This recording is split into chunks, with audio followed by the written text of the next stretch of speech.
ગુજરાતના ગૃહમંત્રીએ તો મારી સાથે તું તારી કરી, મને તું હેઠે બેસ, તું ચૂપ થઈ જા, આવી વાતો કરી મારી યારે ગૃહની અંદર.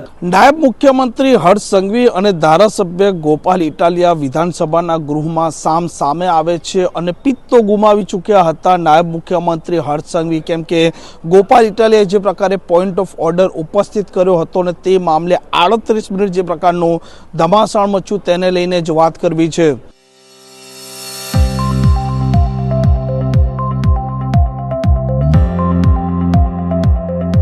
નમસ્કાર, આપ જોઈ રહ્યા છો હોટલાઇન ન્યૂઝ અને હું છું આપણી સાથે તોફિક ગાંચી. ધારાસભ્ય ગોપાલ ઇટાલિયા નાયબ મુખ્યમંત્રી હર્ષ સંઘવીને લઈને અનેક વખત એવી ટિપ્પણીઓ આપી ચૂક્યા છે જેને લઈને સતત ચર્ચાનું કેન્દ્ર બન્યું છે, પરંતુ વિધાનસભાના ગૃહમાં આ બંને વ્યક્તિ ધારાસભ્ય ગોપાલ ઇટાલિયા અને નાયબ મુખ્યમંત્રી હર્ષ સંઘવી સામે આવ્યા છે અને મામલો હતો ધારાસભ્ય ગોપાલ ઇટાલિયાએ પોઈન્ટ ઓફ ઓર્ડર લીધો હતો તે, કેમ કે તેમનું કહેવું હતું કે પ્રશ્નોત્તરી કાળ છે તેમાં લોકોના પ્રશ્નો ચર્ચા થવી જોઈએ, ન આ ધારાસભ્યો સત્તા પક્ષ કે વિપક્ષના છે તેમણે અભિનંદન કે એકબીજાને ટીકામાં પડવું જોઈએ. અને જે પ્રકારે આ મામલો ઉપસ્થિત થયો, વિધાનસભામાં હોબાળો મચ્યો, તે જ મામલે ધારાસભ્ય ગોપાલ ઇટાલિયાએ પ્રતિક્રિયા આપી છે અને તેમના વિસ્તારના સવાલો પણ ઉપસ્થિત કર્યા છે કે વર્ષો પછી આજે ભાજપના નેતાઓએ ગૃહની અંદર પોતાના ભોંઠા પડેલા મોઢા છુપાવવા માટે થઈ અને કેશુભાઈ પટેલની ઓથ લેવી પડી છે. જે સ્વર્ગસ્થ કેશુભાઈ પટેલ અમારા પૂજ્ય બાપા કહી શકાય, વડીલ કહી શકાય, જે કેશુભાઈ પટેલને અપમાનિત કરી અને સત્તામાંથી હટાવવાનું પાપ ભાજપના નેતાઓએ કર્યું, જે કેશુભાઈ પટેલ રાજનીતિમાંથી નીકળી ગયા પછી અને આ દુનિયામાંથી વિદાય લીધા પછી એક પણ વખત કેશુભાઈના નામે જે ભાજપે કોઈ યોજના ચાલુ નથી કરી, કેશુભાઈનું ક્યાંય પૂતળું મૂક્યું નથી, કેશુભાઈનું ક્યાંય નામ પણ લેતા નથી, ભાજપના કાર્યાલયમાં કેશુભાઈનો ફોટો નથી મૂકતા, એ કેશુભાઈની ઓથ આજે ભાજપના નાતાઓએ લેવી પડી. કેશુભાઈનું શરણ લેવું પડ્યું, કેશુભાઈના પગ પકડવા પડ્યા અને કેશુભાઈની સરકાર સારી સરકાર હતી એમ કબૂલવું પડ્યું ગુજરાતના ભાજપના નેતાઓએ આજે ગૃહની અંદર. મને ગર્વ છે કે એ ભાજપના નેતાઓએ કબૂલવું પડ્યું, એ ઘટનાનો નિમિત્ત હું બન્યો. વિધાનસભાની અંદર મેં પોઈન્ટ ઓફ ઓર્ડર ઉઠાવ્યો હતો. સામાન્ય રીતે સવારનો 1 કલાક પ્રશ્નકાળ હોય છે.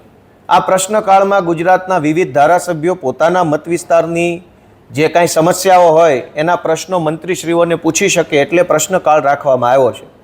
આ પ્રશ્નકાળમાં અનેક વખત તમામ પાર્ટીના નેતાઓ દ્વારા ટીકા ટિપ્પણીમાં, રાજકીય અવલોકનોમાં, વક્રોક્તિ કરવામાં, કટાક્ષ કરવામાં સમય પસાર થતો હોય છે.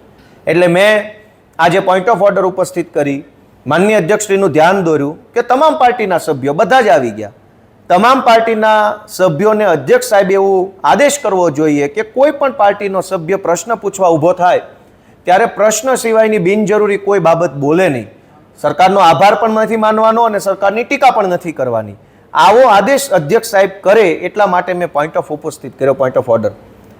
મારો પોઈન્ટ ઓફ ઓર્ડરમાં મેં કોઈ પણ પ્રકારનું રાજકીય અવલોકન કર્યું નહોતું, કોઈ પાર્ટીની ટીકા નહોતી કરી. એમ છતાંય મારી સામે સરકારના અનેક મંત્રીઓ ઊભા થઈને મારા ઉપર વ્યક્તિગત આરોપો કર્યા, વ્યક્તિગત રીતે મને ટીકા કરી, મારી સાથે તું તારી કરી. ગુજરાતના ગૃહમંત્રીએ તો મારી સાથે તું તારી કરી, મને તું હેઠે બેસ, તું ચૂપ થઈ જા, આવી વાતો કરી મારી યારે ગૃહની અંદર.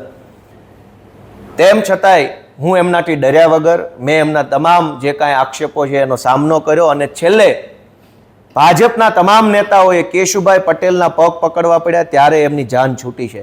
આજે જો કેશુભાઈ પટેલને યાદ ન કર્યા હોત તો આ ભાજપવાળા મોઢું બતાવવાને લાયક ન રહે એવા પ્રકારની પરિસ્થિતિનું નિર્માણ થયું હતું. મારે આજે બધા જ ભાજપના મિત્રોને ધ્યાન દોરવું છે કે કેશુભાઈ પટેલ એ ગુજરાતના આજ દિન સુધીના સૌથી લોકપ્રિય ખેડૂત નેતા હતા, છે અને રહેશે.